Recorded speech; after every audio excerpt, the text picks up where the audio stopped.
Man, what's up with y'all, man? It's your boy Tone. I'm back with another video. Got a special guest when we're going to introduce him in a moment. Before I get to it, man, y'all know how it is, man. AGTG, man. I just thank God for another day. Hope y'all having a wonderful day and evening.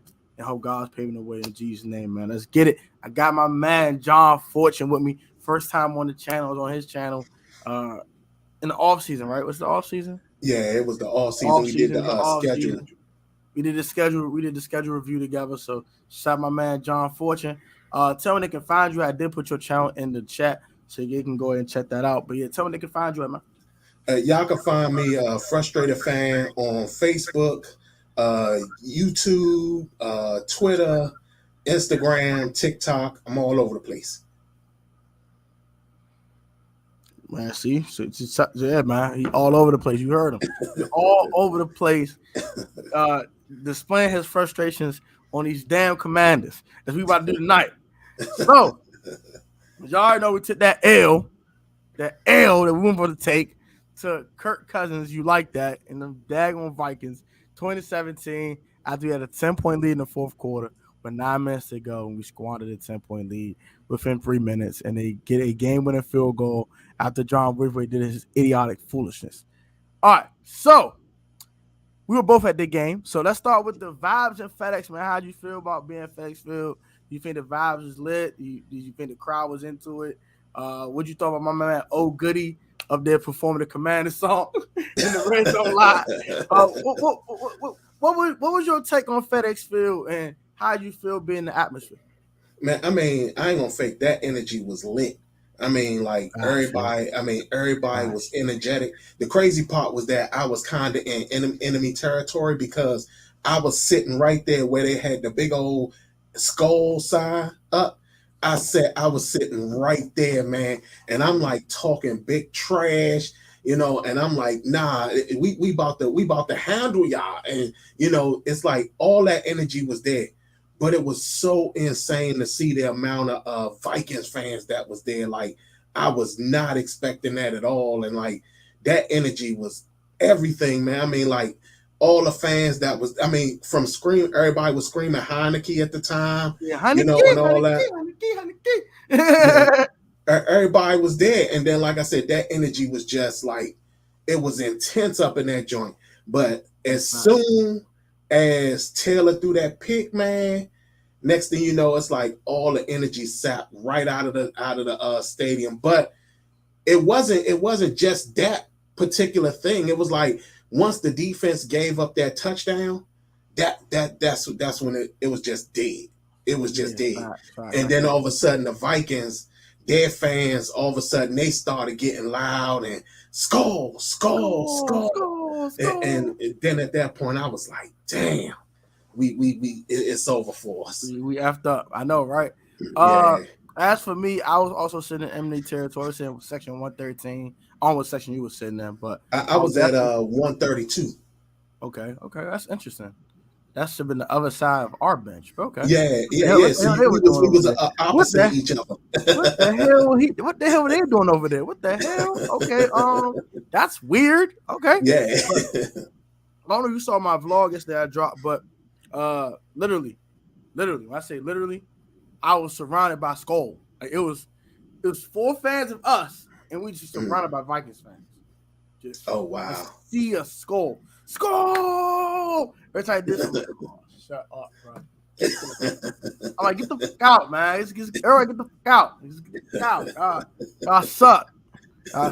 I suck. And when Taylor threw that pick, boy, it went from Heineke to we want Sam. But you know what though? I mean, for Sam. The Vikings fan was screaming for Sam. Like, yeah, we want Sam. Get Sam in there.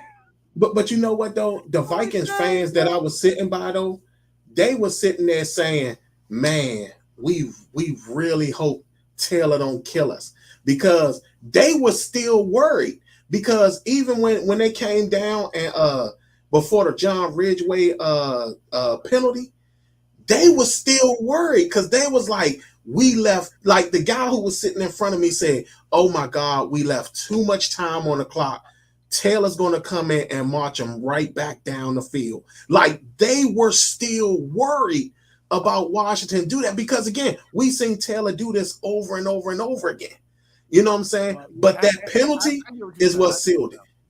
I get what you're saying, but I don't think he had to do it with no timeouts before. The Colts game, he had timeouts left. He had 2 timeouts left. The other time, was it the Packers game? He had 1 timeout left. He had 1 time in his back pocket. With no timeouts in your back pocket, it's no offense to Taylor Heineke. I'm sorry. This is facts. But man, they cannot throw outside the numbers without any zip on it. With no timeouts, bro, that limits you a lot. Like that, you got throw screens. You got throw to the backs. You really got to get the ball in your hands, because if you try to throw a 7 route or a deep out or a comeback, is he gonna get it to him without getting picked off? Man, but again, you talking about. But you still talking about like, but this is where we have to talk about Scott Turner and his poor play calling. You know what I'm saying? Because you're talking about the fact that he can't even, like, to me, fourth quarter is Terry time. I don't care what's going on. I don't care what's going on.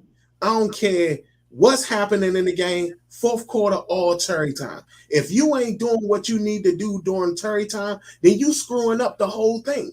Because there's no reason in the world why you should be sitting up there and you trying to figure some stuff out in the fourth quarter when you know all you got to do is go to Terry. Like the fact that Scott didn't take advantage of I think his name is Caleb Evans, number 21, who was defending Terry. Like the fact that Scott didn't say, "Oh no, we're going to Terry this whole game if number 21 is checking him." The fact that Scott didn't do that, man, those are the type of things that, again, for so long we've been complaining about the fact that Scott doesn't have that situational awareness that we're always complaining about. You know what I'm saying? Like, understand that there's a guy on your best receiver that cannot defend him at all. You saw what Kirk did once they put Kendall on homie, or when they had St. Juice in the slot, knowing he can't guard in the slot, and Justin Jefferson sitting right there. What Kirk do? Yeah, he threw it right to Justin Jefferson, right? He threw right to Justin. So it's like, bro, we don't use our best player right, and this is so annoying. By the way, this is Comrades Assemble, man. I got the link in the chat. If y'all want to come talk to me and John, ask questions, things of that nature. This chat is this stream's about y'all. We just giving our opinions real quick before someone actually clicks the link. So yeah. We get back to the point at hand. So I'm like, bro, I don't use your we completely forget Terry McLaurin in the fourth quarter. We don't use Gibby in space. We just turn to a regular running back again, knowing damn well it's not what we wanted to do in the first place. But he's still doing it. I like Brian Robinson a lot, bro. His burst ain't there. It's not there. So why can't Gibby get more carries? His burst is there. Brian's burst isn't there. It's just not there. Why is Gibby getting so little touches? I don't understand that. Oh, he's a kick return. Bro, that man's 24 years old. He'll be fine. F that. Just give him the ball.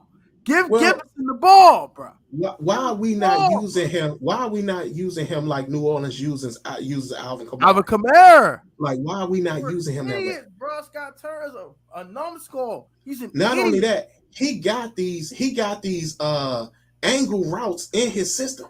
He got these angle routes in his system that he can have Antonio Gibson come out into the pattern, into the middle of the field, come across the linebacker's face, catch the ball, and take it to the house.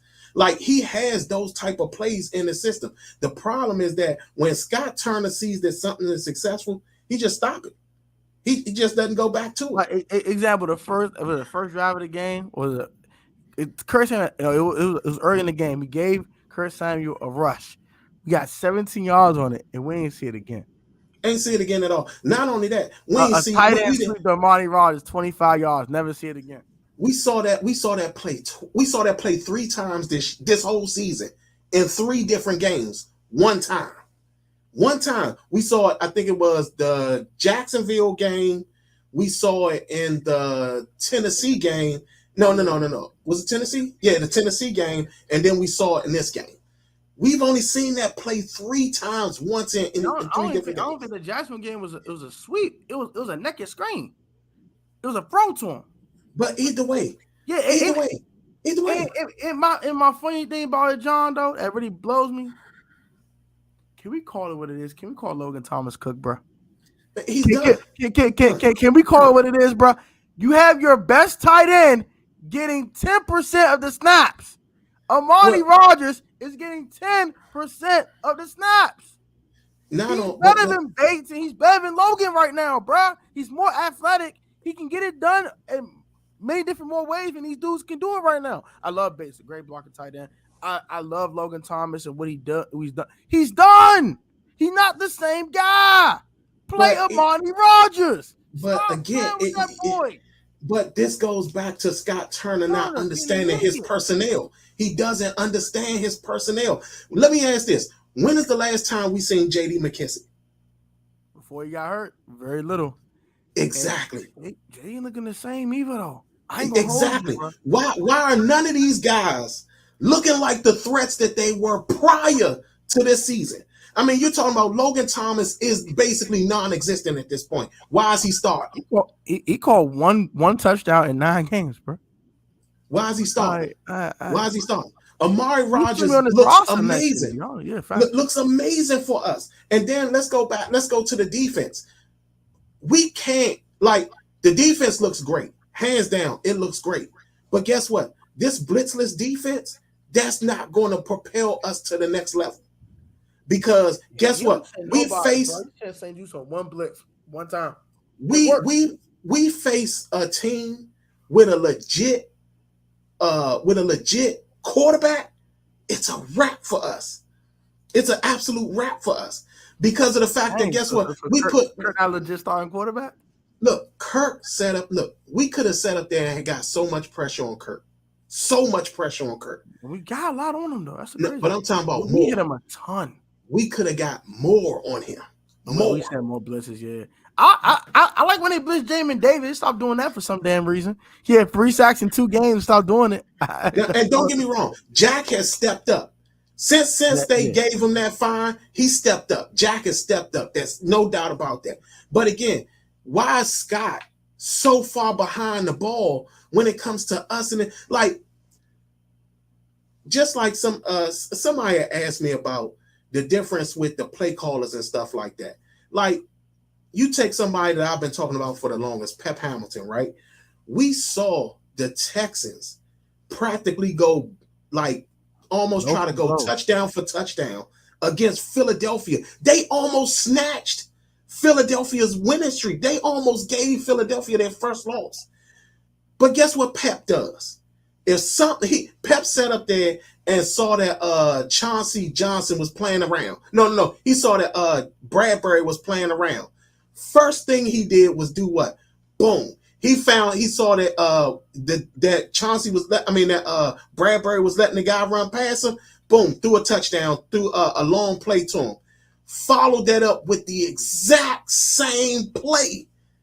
Then he saw that the Chauncey Johnson dude sat up there and saw him playing around, caught him on a little short pass, and then went right back to the pass. Scott doesn't understand. Scott will have something that's successful, and then he'll just stop doing it. It's almost like Scott has already mapped out the game, and then he goes with those plays, and that's it. It's Tuesday, man. Game plan done. Exactly. There's nothing else to it. Because the fact that he doesn't repeat plays is insane. Even when you talk about the Taylor Heineke, where he had the option run to the outside, why didn't you go to that again? 4th and 1. Why you didn't go to that? Why wasn't that your solution on 4th and 1? Man, you know, another funny thing that really gets on my nerve about Scott Turner, right? Is this, like you said, he don't never repeat plays. Once it's successful, he puts it back into the vault and that's it. Right. But another thing, he uses his players incorrectly. Bro, you know the Vikings are constricting Taylor Heineke in the pocket. We know Taylor Heineke's not a pocket passer. We know this. We know this, and we're fans. Bro, right. This man sitting in the pocket and got 5 passes batted down. After the second one, you don't learn to go play action boot. Right. You wait till 4th and 1 to call a bootleg? Right. Excuse my French. He's a freaking idiot. I didn't even know. He's a dummy. Like, bro, like, I'm gonna get the Wentz too because I understand people like Wentz is immobile. Okay, you know your line stinks, and you know you got a 1/4 mobile quarterback. Let's call it because Carson Wentz is slow as hell. But when he runs, he actually gets yardage. I don't know how, but he gets yardage when he runs. Run a bootleg. Get him out. Change the launch point so this man cannot get sacked 100 billion times. This man's an idiot. Like, he makes me so bad, bro. Let me say this. Like, the Carson Wentz situation. The problem with the Carson Wentz situation is the problem that was the issue with Ryan Fitzpatrick. Whatever this offense is, it's too complicated for skilled quarterbacks to get it. It's just too whatever it is. They're not getting it because you're talking about, we've seen 4 quarterbacks talk about how complicated this particular offense is. From Dwayne Haskins said it, Alex Smith said it, Ryan Fitzpatrick said it, and then all of a sudden you sitting up there and Carson Wentz said it. Ooh, that's a good question. My boy Joe, he's a Niners fan, but he always texts in. Shout out my boy Joe for what's up, Joe? Do Wentz start for you? I believe we're gonna see Carson Wentz again. Yeah, because they ain't got. Well, you know what? I'm gonna be honest with you. We might not see him again because I think Ron know that he screwed up and he can't give Indianapolis that 2nd round pick. I'll say this, and this I had a video about how the Commanders can actually make the playoffs. I had us losing these 2 games anyway, so let's start with that. Mm-hmm. I had us going 6-6 before the Giants game. That's when I think we're going to see Carson again. I don't think we're going to see him in the Houston game. I don't think we'll see him in the Atlanta game. I think he knows that I don't want to give this 2nd round pick. I can maybe see what I got in Howe, maybe, or I can just keep playing riding the Taylor Heineke wave. It depends on this Eagles game. If we get blown out and Taylor plays like absolute garbage, we're going to see him in Houston. He won't get the 2nd round pick. And it's going to well, I'm going to tell you like this. They can't have him come back that early. And the reason why is because you're talking about he already played. I don't think he's fully healed yet either. So but you're talking about we were 1-4 when he got injured? He was 2. All right, so 2-4, right? So you're talking about he played 6 games. We now have to let Taylor at least expand to about 8 to 9 games just to make sure that 70% threshold is not hit. As long as if Wentz plays 11 games, it doesn't hit. He has to play exactly. So that's what I'm saying. Like, we're gonna have to let Taylor kind of string this out. String it after the Falcons game. You want to play against Houston, play against Atlanta, and then week 13. If you're 6-6, you're in it. Like, if you're in this NFC, if you're 6-6, you might have the 7th seed at 6-6. This conference sucks. So you might have the 7th seed at 6-6 when you make the TD. You make the tough decision. I think you have to go at the Carson. There's a ceiling with Taylor Heineke, and it's not high. We're scoring 17 every freaking week. We can't get above 20. But I'm gonna tell you this, and this is something that I keep having to stress to people. He's fun to watch. He's fun to watch, but the problem is that he's the only quarterback that's gotten this sad offense. He's the only quarterback that knows how to actually play this stupid offense. Because he's been in 4 years. He's supposed to know. He's the only one that knows it. He's the only one that knows it. Yeah, I agree with you. But the funniest thing though is, we saw the first 2 weeks of the season, and I don't think Carson Wentz knows this playbook. I don't. I really don't. He does. I don't. We averaged 27.5 points a game those first 2 weeks of the season with a crappy O-line. Well, we had to stay out Chase Roulier, but with a crappy line, you still had Jahan Dodge. You had the weapons, but the fact that we had that in those first 2 weeks of the season, and the Detroit defense does stink, but The Jacksonville defense ain't half bad. But again, you still talking about the fact that you're trying to. All right, here's another example. Do you really understand why Alex Smith kept doing check downs? It's because he didn't know the offense. He was like, oh, that read ain't there, boom, check it down. Oh, that read ain't there, boom, check it down. And that's what made Alex Smith successful. I want to disagree with that. You say what? Scott Turner's offense is definitely a problem. It sucks. The offense sucks. Like it's one of the worst offenses I've ever seen. Well, no, it's not the offense itself. It's the guy calling the plays. The guy calling the plays is horrible. He sucks. and I remember we first hired Scott Turner. And you probably watched Rico from Street Scores, right? You watch Street Scores videos? Rico, no. Rico. Oh yeah, I'll see his channel. Okay, yeah. He's like more like an analytic type of guy. Commanders creator, and he stated that Eric Coryell, because compared to the West Coast offense that Jay Gruden had while he was here, he stated this, and a lot of people that run the Eric Coryell said that it's much more simple than a West Coast offense. Right. So we thought a guy like Dwayne Haskins would get it right. Right. Wrong.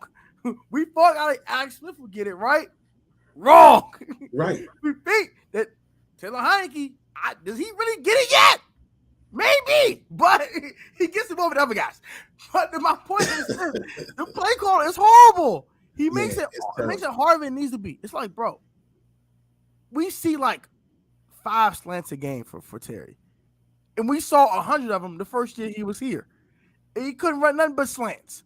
Now you got to make him run all these 9 routes, knowing that Taylor can't throw him. He can't throw them. Why are you giving Taylor Heineke a long developing route, period? Why? He doesn't have the arm. Exactly. Why are you giving him a long bullshit last year? Trying to run these long 7-step drops with a dude that can't throw. But 40 yards. Bro, but this goes back to, again, when you have like I said, I always nobody was talking about Pep Hamilton until I started talking about him. The one thing about Pep is that Pep would sit up there. Pep would sit up there and have moments where understand, like the Philadelphia game. I'm gonna go back to the Philadelphia game. He had no starting wide receivers. None. No Brandon Cooks, no Nico Collins. No starting wide receivers. Chris and Moore he found a way to put up points. Not only that, he utilized the guys that he had. O.J. Howard, Brevin Jordan, Damian Pierce. We didn't even see Brevin Jordan like that. We didn't even see Brevin Jordan like that until that game. Right. And you talking about OJ, but not a lot of OJ. No, not at all. And that's what I'm saying. Like I remember I've been beating this drum since he first was hired. And I said, y'all, this offense is trash. He's an awful play caller. We saw him down the stretch of the Carolina season. He's not that good. Think about somebody like we should have kept Kevin O'Connell. That's obvious. I never wanted Kevin O'Connell. Ron's ego got in the way of that. Ron's ego got in the way. It got in the way. We got somebody stop by. I guess. But you know what? I can agree with that. I can agree with that because yes, the system, don't be nice. The system could be good, but guess what? He's trash. He does a terrible job of calling the plays that make sense. Because it's no way you telling me that you can't identify the guy. Like if you're down there in the red zone and you down there on the 10-yard line, why is all your big tall guys not in the lineup? Yeah. Where's Cole Turner? Where's Cam Sims? If everybody is 6'5" and up, where's Amani Rogers? What are you doing? What are you doing? Why is Dax Miller in red zone? When you don't utilize the weapons you got, you're wasting your damn time. Facts. You're wasting your time. Definitely wasting your damn time. And then let's get to Ron. Ron is such an outdated coach when it comes to that like man's a dinosaur, my boy. I mean, when it comes to like handling his team, like he does not do a good job with handling the team. Like again, how do you why in the hell are you challenging a play for one stupid yard? One stupid yard. Yeah, like that makes no sense, man. That was stupid. The one that Cam Sims, the Cam Sims catching in the Titans game was stupid. That was clear incomplete pass. This is a bunch of dumb stuff he does, man. Well, you know what? The timeouts he wastes. I ain't gonna lie to you. I would do this if he's here. By the way, we don't know if Ron's gonna be here. New ownership is coming. We don't know what's up. I don't know. I would bring in Frank Wright. If this is the same regime they're gonna bring in next year, I think Frank Wright should be the offensive coordinator. If they go with the same quarterback, if they keep Carson Wentz, they should go with Frank Wright. The problem with that is that Frank Wright is now understood how it feels to be a head coach. I don't think that him starting out, I think he would only come to Washington if he's considered the head coach. Maybe. I don't think, because you would have to find a coach that he respects enough for him to take the offensive coordinator role. It's like, hey, I'll trade for Kyle Shanahan. I would love it. Robert had personal problems. I think he should just retire. Honestly speaking, I ain't gonna hold you. If Ron decided to hang up the commander shirt and go ahead and get the hell up out of there, I would hire Frank Wright as my head coach. Actually, the Colts weren't that bad under him. They were bad lately. He had a damn quarterback. You know when he had was decent. Jim Irsay kicked him out the damn door. But you know what? But again, but you still. Yeah, Jacoby Brissett. What about Jacoby Brissett? Yeah, I don't know, because I would rather have whoever the offensive coordinator is in Cleveland, because he got Kobe Brissett looking like he could actually end up being the starter the rest of the season. I want the Seahawks offensive coordinator. Give me the Seahawks offensive coordinator. Geno Smith resurrected his damn career. Give me whoever the hell that is. Exactly. Give me whoever the hell that is. Give me a lot of other dudes. I do like Frank Reich's offense. Actually, very simplistic West Coast, similar to Jay Gruden's system. And we saw how good that was here. The offense was actually good. Consistently good. It wasn't great, but it was good. That's all I want is good. I don't need to be great. Be good. Because offense sucks. I mean, like the Cal situation, like Cal ain't coming back as long as Dan is here, but that's the benefit that you got. Not only that, the 49ers ain't about to let Cal go. 49ers ain't about to let Cal go. But Joe does not like Kyle Shanahan. I understand how he feels, though, because they have underachieved. I'm going to call it with it. They have underachieved. And they might need a new voice. I think it's time for a new voice in San Francisco, but it's not about San Francisco. We'll get back to that. Sean Payton, shout out to ref the district, man. That's my shout out ref. Over there. Shout out to ref, man. Shout out to all those guys over there. Appreciate y'all for giving us this fire content y'all put on the tube, man. Go subscribe to them. But Sean Payton, head coach, Jed Real, Frank O.C. Lamar. Ooh. The downside. They're going to franchise tag the hell out of that boy if they don't sign him to no long-term deal. They're not letting Lamar walk, so we can stop that part. But the coaching staff, I can agree with. I would change the Jack Del Rio to Marvin Lewis. Only reason why is because Marvin Lewis gets the most out of defensive guys. He gets the most out of defensive guys. Marvin Lewis is one of the best. Too. Huh? I want to keep some kind of continuity, though. I mean, Jack Del Rio's doing a good job. I don't want to just switch up another scheme. That can hurt a guy like Jamin Davis. That can hurt other guys like Bim and St. Juice. Well, but to be honest, Marvin Lewis's scheme is actually a transitional scheme that Jack Del Rio actually runs. His scheme is gap control, but it's attacking gap control.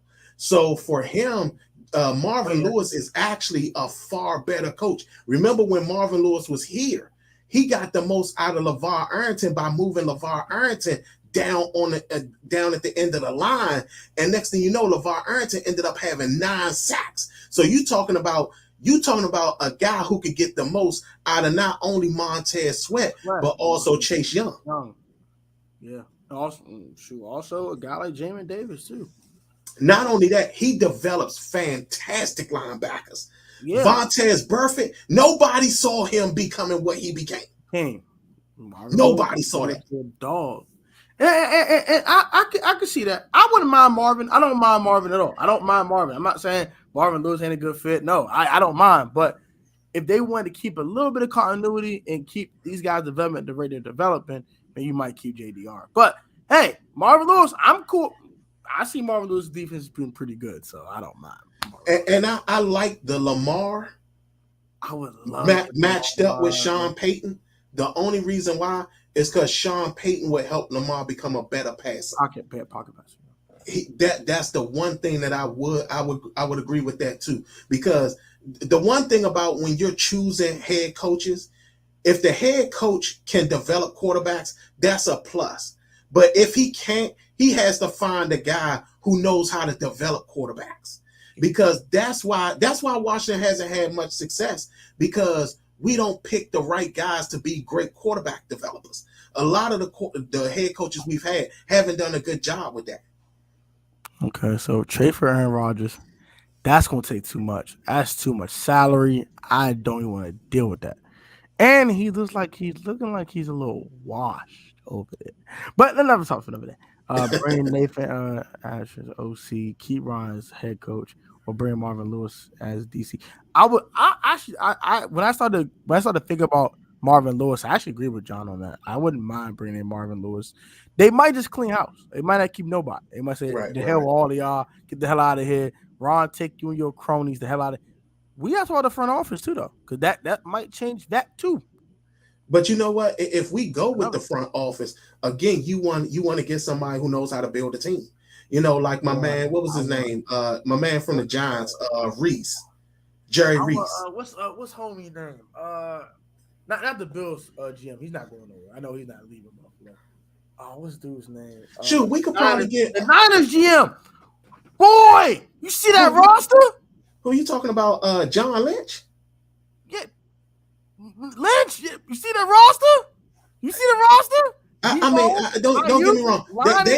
They found some guys. They found some guys. I give them credit for that. But you got to think of somebody who can build a team over and over again, even once he's lost pieces. You know what I'm saying? I got a name for you. I would not. Why not bring back Scott McLuhan? He had his team 4-12 for a playoff team in 1 year. The next year, there are a field goal from Dustin Hopkins and a Josh Norman not being a bum away from making the playoffs again. All right, so when you talk about at least bring him in as a scout. He drafts talent. Okay. I can take that. Yeah, I can take that as a scout. Yeah, something like that. I'll look at Kyle Smith. I'll get Kyle Smith back from the Falcons. I would love to make that phone call. Say, bro, hey, look, bro. You could be our GM, bro. You don't gotta stay there, bro. We can give you some premium money. Dan ain't here no more. Bring your ass back in. You know what? That's actually a really good. That's a good pick, because Kyle Smith does a fantastic job. Now I'll say this: another guy I would look at is John Schneider, the general manager for the Seahawks. I mean, he's found some diamonds in the rough. Like, I mean, that tackle in the 6th round they drafted this dog. Look, I mean, he does a fantastic job. Not only that, he does a great job with bringing guys. Like the move to trade, but the move to get what was it? Did he trade? I think he traded Frank Clark and got Justin. Was it Justin Houston? Well, whatever that trade was, where it's like Kansas City and them made that trade for top defensive line guys, the ends. And that was the smartest trade ever, because you gave up nothing and you got a guy who had more sacks than the guy you traded away. You know what I'm saying? So yeah, I mean, like those are the type of guys that for me is like one you actually got to go get. Yeah, I think that's the number one thing. Like I think the team president can stay. The whole media team can stay. I don't think they're gonna change that. I think whoever the new owner will like that. I think they'll keep that there. They want to focus on the football side. So we'll leave that shit alone. Let's keep Jason right ass over there. We'll leave Jason ass over there. So we'll get the football stuff. Hey, Marty, I gotta get the hell out of here. Y'all ain't cutting it, bro. Yeah. Get him out of there. Yeah. So we're gonna bring some football guy, Adam Pett. That's all. I think that's their team president. I don't think that's their GM, but yeah. I like him a lot too.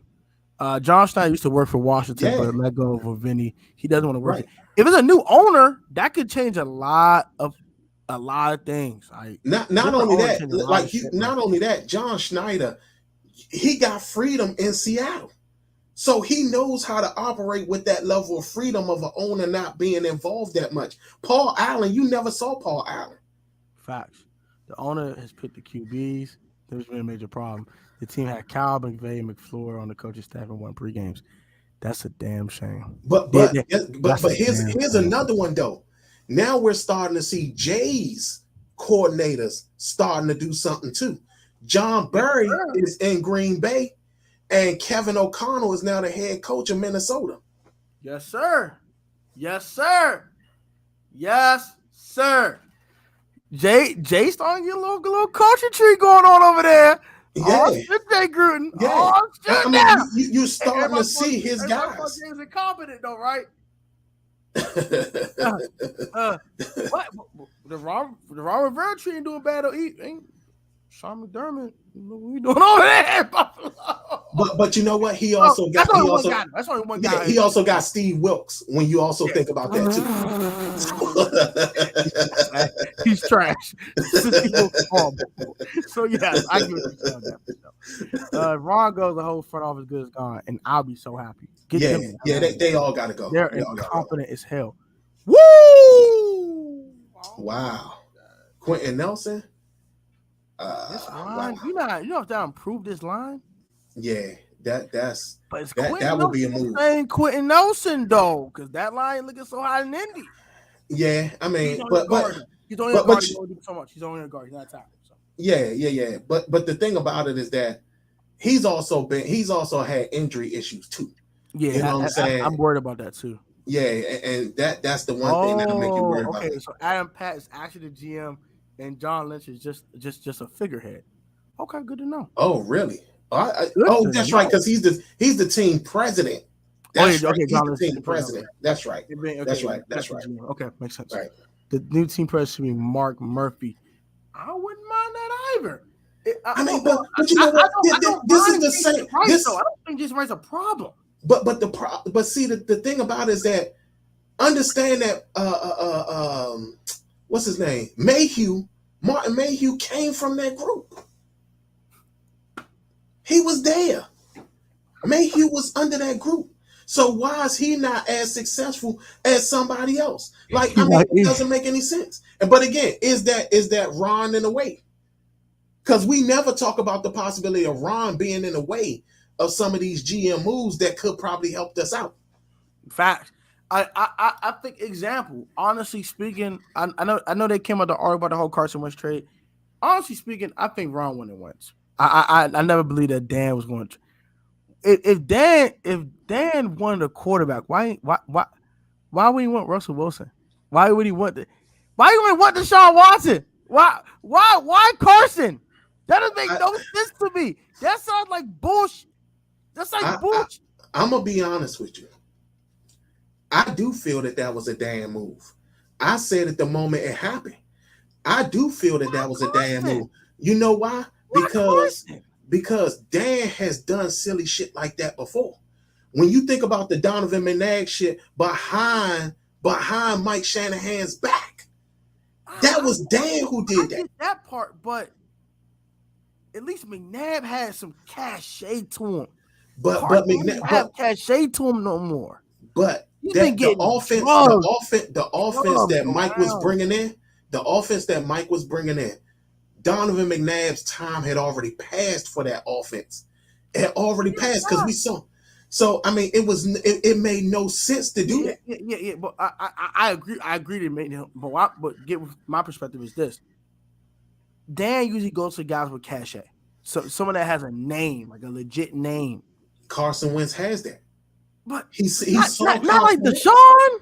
No, but not like these other dudes. But guess what? Deshaun wasn't available, and Deshaun made it clear he didn't want to come here. Shit. Deshaun made it clear. Deshaun was in a situation where if he would have showed up here as our quarterback, man, it would have been a wrap. You talking about two sexual assault situations going on up in this thing, man? You crazy? Like, no, that wasn't going on. No. I'm thinking how crazy ass Dan thinks. I'm talking from Dan's side of perspective. I ain't talking from this ain't my perspective. I wouldn't trade for Deshaun anyway. I would say hell with it. I'm not getting free first round picks for bad that might not play for me again. Hell nah. I ain't no idiot. I'm talking about his dumb ass. He might have thought about doing it. He's like, free first round picks, top 5 quarterback, might not play for me again. You know, screw it. Let's just do it. Screw it.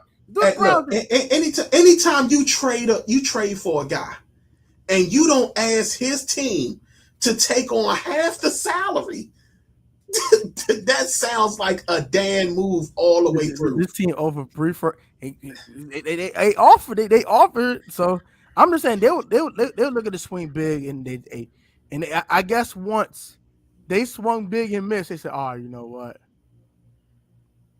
Y'all might be right." Because we think about it like, okay, they call about Deshaun. They even call about Mahomes. These crazy ass niggas had the audacity to call for Mahomes. Hey, bro, Patrick Mahomes. Well, I mean, they tried to get Phillip Rivers to come out of retirement. Yeah, they made a call to Andrew Luck. Like Andrew Luck said, "The hell with the NFL. I ain't playing at all." Hey, Andrew, you want to come and play? Hell no, I'll come play for y'all. This damn phone lost so damn. I don't call me idiot. He called. Hey, Mahomes. Hey, man, we'll take Mahomes. 15 first round picks, cuz. 15, yeah. 15 first round picks and the whole team. I give you everything. I give the team for Mahomes. I give you the franchise for that man. It'd be like this. We need all your picks from this year because we got to draft a whole new team. Hey, bro. Hey, man. I feel my pass, Dan. I appreciate the call, but we trying to win Super Bowl. I'm quite right. Something you know how I do. Hey, man, you trading Russ? 3 first rounders? No, I think you want to be a commander, man. I think you have a good day. Oh, you know what, man? You're just gonna call Indy about Carson. You don't screw this shit. But even with that, how do you have the balls to call another team about their starting quarterback? Their franchise quarterback at that one. They won a damn Super Bowl for him. They won a 10-year deal. Toss him. Is Patrick Mahomes available? That's all I know. I said, bro, ain't no way he really wanted Carson. But when you start to think about it, he swung hard and missed everything. So he's like, damn. Well, I mean, we call Indy. Right? What's up? Carson was available? Yeah, for a ham sandwich. I'll give you over the ham sandwich. Why the fuck would you do that? Right, exactly. Why would you do that? Don't give them more than a ham sandwich. Give them the ham sandwich they wanted. Ham sandwich here, 6th round pick. Like, give me Carson and get out here. I wouldn't be surprised if they were sitting up there and they would call the teams and be like, "Hey, how you doing? Can you pass the phone to Kirk Cousins for me, please?"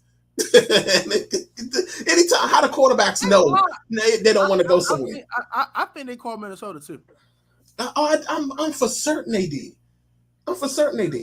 And the thing about it is that, like I said again, like we're basically going down a road of basically talking about all the failures that a coach-centric approach with Ron Rivera was a failure because we know damn well that Dan Snyder was in the way of that. Yeah, I believe Dan had something to do with it. But I think this is what happened. I think Dan called, so he's available. Ron, do you want Carson Wentz? Ron says, I'm tired of a noodle arm. Sure. Screw Yeah, it. exactly. Go get Exactly. Carson. Exactly. Hey, he's available for a ham sandwich. We're gonna be nice today. We're gonna give him a ham sandwich and a Ruth Chris meal. There you go. No, what are you doing? Yeah. Don't do that. No. Right. He's Right. getting one ham sandwich. You give him six fifth-round pick, or maybe a fourth-rounder, and get the hell out of Dodge. Third and second for Carson Wentz. No. And this is a Wentz guy talking to you. So this is me, a Wentz guy, saying don't do this. So they shouldn't have done this. So I don't know what the hell they're thinking. And he's gonna cut him anyway. Like after nothing, that really pissed me off. Why don't you just wait for them to cut him? They were going to cut him. They wanted no more to do with the Wentz business. They wanted out of it. You gave him an out, and you paid his full salary. Full salary. Took the full salary and gave them draft picks. And a conditional want to be a second round pick. Also, damn, you wasting on the back of the defensive tackle this shit. Oh, God. Yeah. I want them out of here so bad, my head can't spin. Just get them out of here. I don't care. I think me, you, I call Rio. We can call any other content creator. We call Rep the District. Call anyone in this damn comment section. And we can run the team better than these assholes. They suck. Yeah. I'm for certain a fan could do a better job than what's going on right now. I'm absolutely for certain. Now, don't get me wrong. There's some fans that'll sit up there and they'll be like, well, let's sign this person. Let's sign. But there's some moves that we could have made. The Roquan Smith move. What the hell? What the hell? I say we couldn't because of the Wentz trade. Because you don't know what pick you're giving up in that trade because we don't know how many snaps he's going to play. But guess what? You can't give a second round pick that you don't have. You can't do it. Wentz ain't going to be here anyway. But no. What I'm saying is the competition that the Ravens gave up. You can't give it up if you don't have it. Like you can't trade something that's in collateral. Both of those picks are in collateral because we don't know if he's going to play 7% of snaps or less than 7%. We don't know. So you can't give a second round pick that you don't have. But you know what? You give a 2024 second round pick, but is the Bears going to take a 20? They're going to wait 2 years? They wait 2 years for a second round pick? I'm not. I'm going to take what the Ravens giving me, and I'm out of here. Bro, I would have gave them the second round pick because you know why? Carson ain't playing no more. Carson ain't playing no more. He ain't playing no more. That's it. He ain't playing no more. I would have took that if that's what it came with it. But you know, Ron's gonna do. I'm trying to win football games. Yeah, that's true. I'm trying to win football games. Y'all can get Lamar Jackson. I would. Oh, I would love to. I would love to.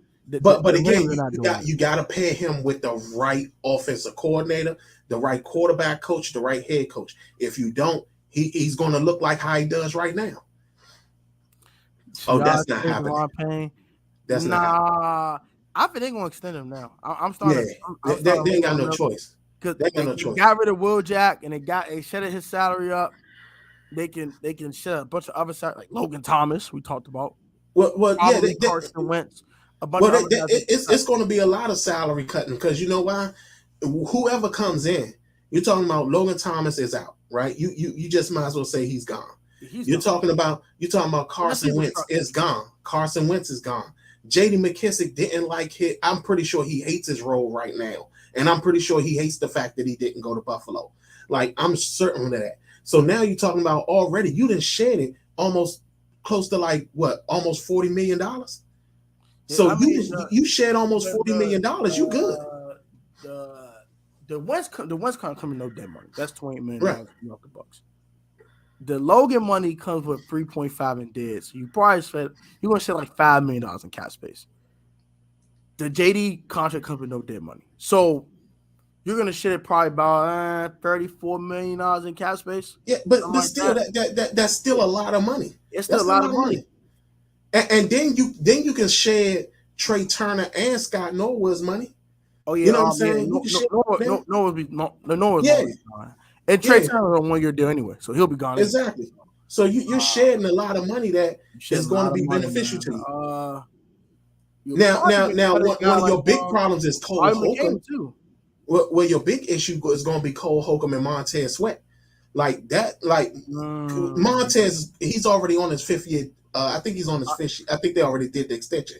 But extra 5th-year option next year. Yeah. So you talking about now? You got Cole Holcomb.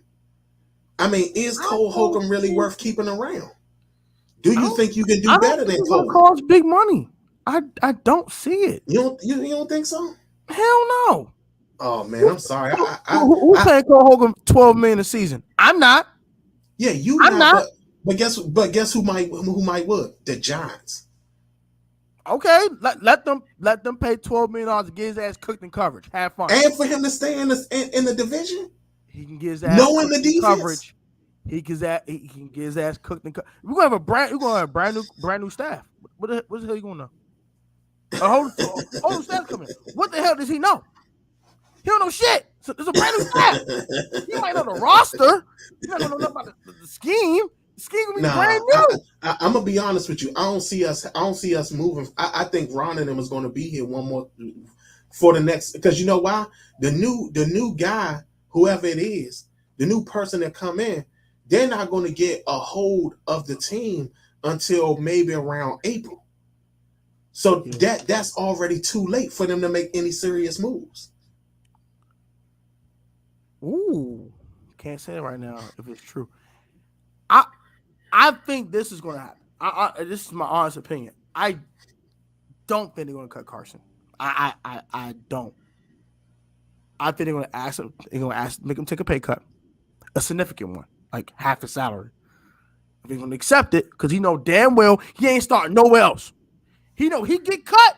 He's starting nowhere else around the league. That ship is sailed.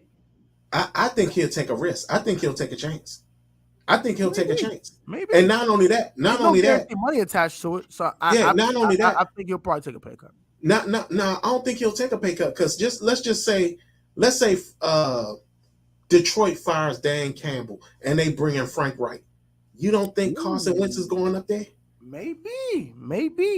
That'd be interesting though. I actually wouldn't mind that. Actually, that'd be interesting for Detroit.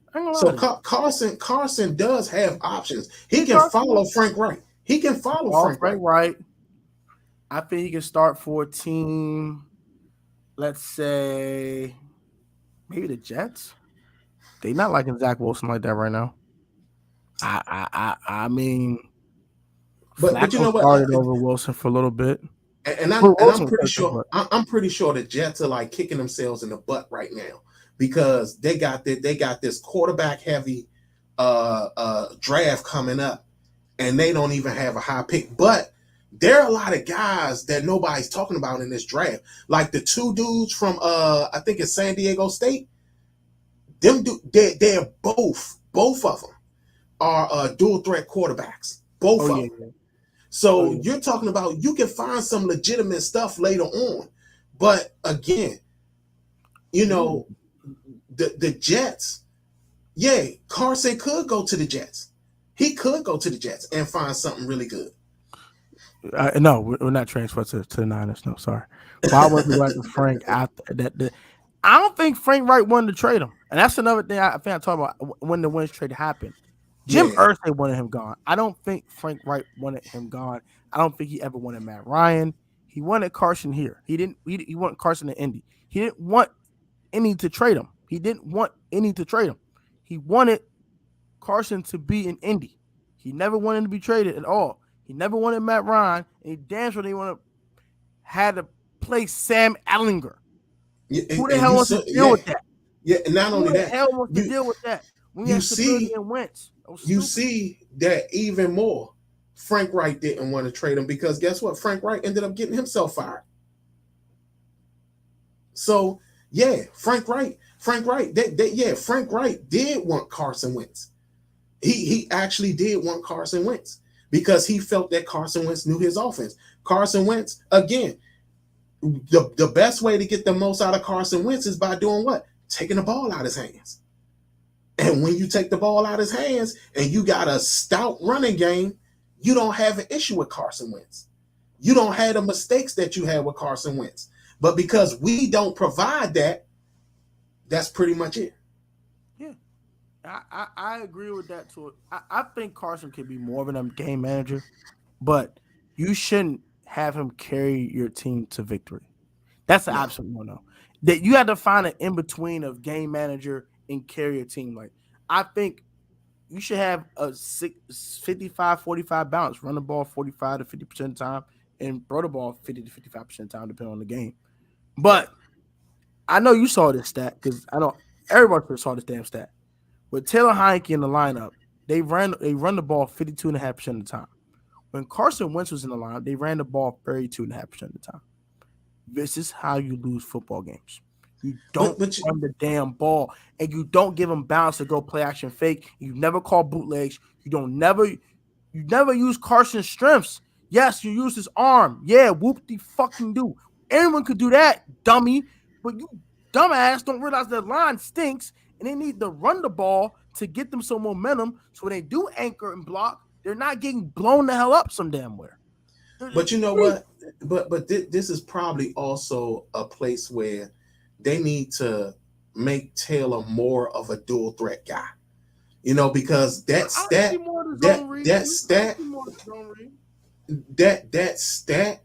how much of that stat includes Taylor Heineke running the ball? You know what I'm saying? I think it was just called plays. I don't think it was counting Taylor scrambling into the 53%. So they were counting called running plays that were called on the field as running plays. Let's say he took the ball like it looks like a run option that may not necessarily be a run option, and they just assumed that was a running play. And Taylor goes and runs out. But again, that's why I said I think that when it comes to Taylor, if you make him a legitimate dual threat quarterback, then you might get a little bit more out of him. You know what I'm saying? Because remember, he said in the offseason he picked up more weight so he could take the pounding. You know what I'm saying? So if a guy says that, look, I'm picking up more weight to take the pounding, then what are you going to do at that point? Quarterbacks, Kendall Fuller.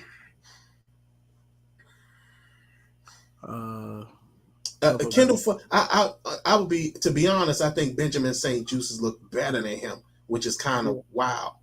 St. Juice is our best corner. That's called what it is. Be more backup better than Taylor Heineke. I actually like Tyler Huntley more than Taylor. I actually don't disagree with that. I actually like Tyler Huntley a lot. Yeah. I actually like Tyler Huntley a lot. I think definitely superior quarterback than Taylor Heineke is. I can agree with that. I can't disagree with you. You know what's hilarious about that? There's so many people that's talking about Taylor Heineke's height. Tyler Huntley about the same height. They're about the same height. But also, Tyler Huntley's a better pocket passer too. But I mean, they're about the same height. They're about the same. Yeah, I think Tyler Huntley like literally a half an inch taller than Taylor. Like literally. Yeah. No, I think Tyler Huntley might be a little taller because Taylor is 5'10". I seen Taylor in person at training camp. He is 5'10". Well, yeah, I am 5'7". He is 3 inches taller than me. He is 5'10". Him and Sam Howell, they're going to exaggerate. Yeah, they're going to exaggerate the height. Yeah, they're always going to exaggerate the height. That's going. Yeah. I saw Tyler Huntley at a preseason. He's about an inch taller. It's not that big of a difference. He's like 5'11", 5'11 and a half, pushing it. But it's not big difference. Keyword was. He shouldn't be anymore. Was. But Kendall Fuller has looked a little bit better the last 2 weeks, but because Jack started to make Benjamin St. Juice follow the top guy around. That's why. So now instead of them playing a different side or them playing one side, they've now let Benjamin St. Juice follow the top guy around. Yeah, because he was on Justin Jefferson's whole game. The entire game. He was on his tail, boy. He was on his head top the entire game. I love to see it. I love to see it because I did not want to see Kendall Fuller on that boy one time. I'm going to cry. If I saw 29 on 18, hey, okay. We know what time it is. He's going to always play. He's going to call Kendall, get him. All right. Well, all right. Well, let me ask this. With Philly's up next. Yep. This is like a big game for us because at this point, it's not only a big game for us, it's a big game for Philly as well, because they didn't look that good against the Texans. They could have got that loss in that loss column against the Texans. With us coming up next, do you feel we got a legitimate chance to actually take it away, like to give Philly their first loss? For offense playing better, I would. But the way our offense is playing right now, I don't see it. Our offense is not. We don't have an actual identity. We can't convert third down consistently. We don't stay on the field long enough. We just don't, and we don't score points. If we were a 25-point per game offense, I would pick us to win. The way our defense is playing, but we can't score more than 17. You can't beat Philadelphia scoring 17 points. It's not going to happen. They're gonna score 20. I don't know, because we just held a really good offense at 20 points. So we got a puncher's chance. I can't say a legit shot, but you have a puncher's chance. Your offense can play better. But I'll say this. We might have a chance if Scott Turner takes advantage of certain things. When Jordan Davis will be out this game, so their rotation that they're kind of accustomed to at that defensive tackle spot, not the same. It's not the same at all. So that means, Fletcher Cox is sitting up there. He's getting more tired. You got Javon Hargrave, who's getting more tired. Yeah. Now they do have that revolving door at defensive end, but again, you're talking about the chance that you can actually run up the middle of this defense and hopefully come out on top. The big problem is, no matter how you look at it, our biggest problem is going to be Hurts. Hurts is the biggest problem. And that is where we're going to have our most, because don't get me wrong, Jamin Davis is playing a whole hell of a lot better. A whole hell of a lot better. What I'm scared of is that I'm not certain if he has enough speed to stick with Jalen Hurts. Yeah. I actually got a hot take. Instead of spying with Jamin Davis, won't you spy with Cameron Curl? Well, Cam, he did the first game. He was the spy the first game. Yeah, so why not just do that again? Because at the end of the day, I don't think Cam could cover these receivers anyway deep. So why just have him spy on Jalen, bro Jamin that Dallas Goedert, and just see what the hell happens. hopefully Dallas Goedert don't have a 8 catch for 140 and 2 tubs. We can like, damn, Jamin Davis got deep fried, and we got a shot. But that offense so hard to start with AJ and Devontae Smith and Quez Watkins, Zach Pascal's all of a sudden making plays, all of a sudden being wide receiver 3 for them. They freaking got Goddard, who's the top 5 tight end.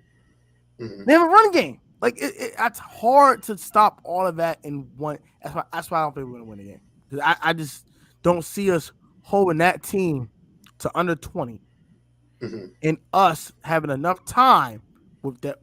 With you said run the ball, da-da-da. When you do run the ball, you have to score points, and you can't settle for field goals. And too many times, we're either punting on the opposing side of the field, or we're settling for damn field goals. We're not getting in the end zone. And one other problem that is a big thing is who does St. Juice take on? Like, is it AJ Brown or is it Devontae Smith? You gotta get him AJ. If you put St. Juice on Devontae Smith, no offense to Benjamin St. Juice, he's gonna get cooked all game long.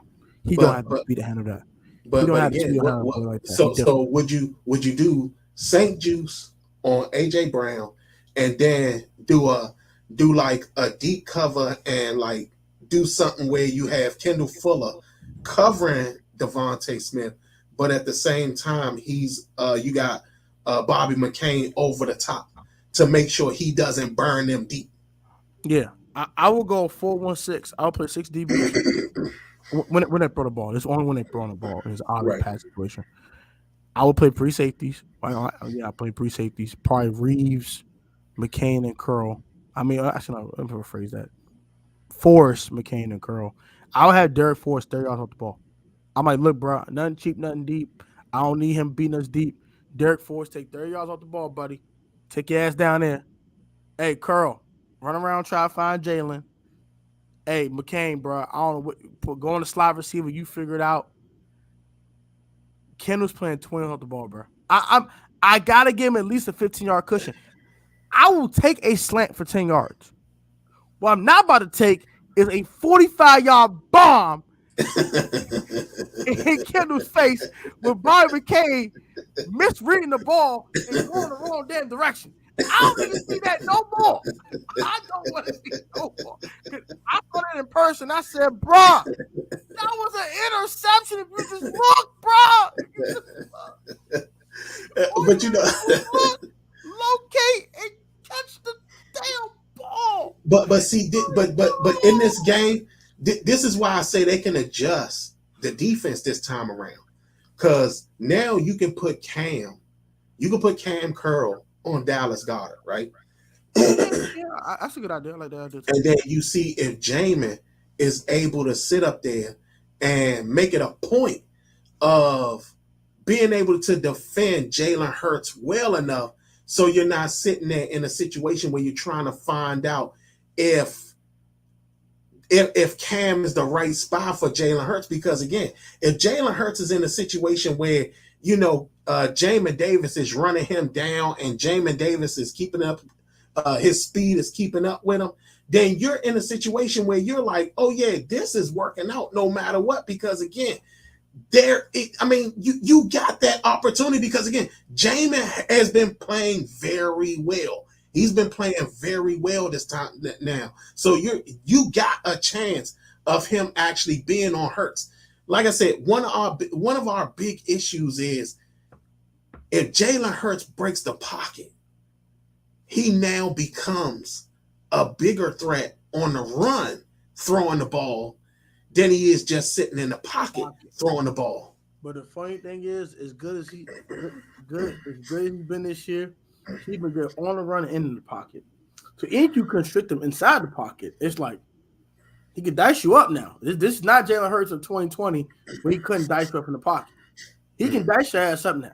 So if you constrict him in there, I bet they need to constrict him in the pocket anyway. I don't need to see Jalen Hurts running around and doing all this extravagant crap. I want him to sit in there, and I'll take my chances. I'll spy with Jamin, like you said, spy with Jamin. Have these corners play 10 yards off the ball. I'm fine with giving them slants. If they want to throw 8 slants to score a touchdown, that's fine. Throw your 8 slants to score. What I'm not about to let you do is throw a bomb to AJ and St. Juice gets Smalls for it, or freaking Devontae Smith cooks daggone Bob McCain and Kendall Fuller again.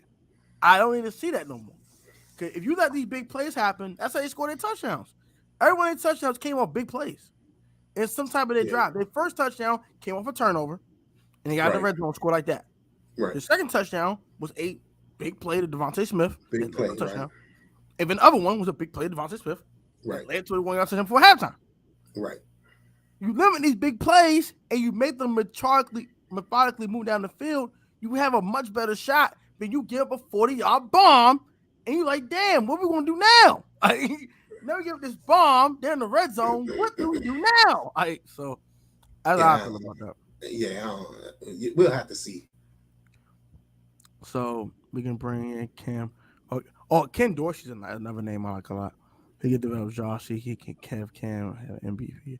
Yeah, Ken well, Dorsey, you know what? I mean, but with Ken Dorsey, I mean, like, I understand that everybody wants a young offensive coordinator. One of the things I worry about is, even though he's young and an offensive coordinator, can he manage an entire team? And can he hire a staff that is able to help him out a lot? Facts. Our fan base wants to draft a quarterback in the draft. My problem is we don't have a quarterback development of coaches. Here, Ron and Scott Best. Yeah, I agree with that. I agree with that. We don't. This staff has not developed a quarterback at all in their entire history of the sport. I mean, the closest thing you got is Cam, but even then, Cam was surviving off of pure talent. That's what Cam was surviving off of. So they've not developed a quarterback at all. Will Grier is looking like a beast in Dallas. You know what I'm saying? Like in the offseason, Will Grier was looking amazing in the offseason. And it just so happened that I think he got hurt, which is why Cooper Rush leapfrogged him. But understand, we wouldn't have been seeing Cooper Rush. We would have been seeing Will Grier. So, yeah, they don't develop quarterbacks here. They don't. They don't. Look what he did with Dwayne. 4 games, and he benched him. 4 games. And then talking about, and he was about to go the distance with Carson. I would never say Carson a better quarterback than Dwayne Haskins, but I thought Haskins had a ceiling, and he gave up on him way too quick. I definitely agree with that for sure. My man said we're gonna be Philly. Taylor's gonna get hurt, and Sam's gonna come in. I'm gonna tell y'all something. Sam ain't ready. He ain't ready. And like his on-field intelligence is not there yet. Because in the 4th preseason game, you saw him take, I think that sack was like for, what was it, like 10 yards or something crazy like that, where he should have just thrown the ball away. You know what I'm saying? Then he had a situation where he actually had Cam standing in the end zone for the touchdown. And instead of throwing it to him, he ran out of bounds.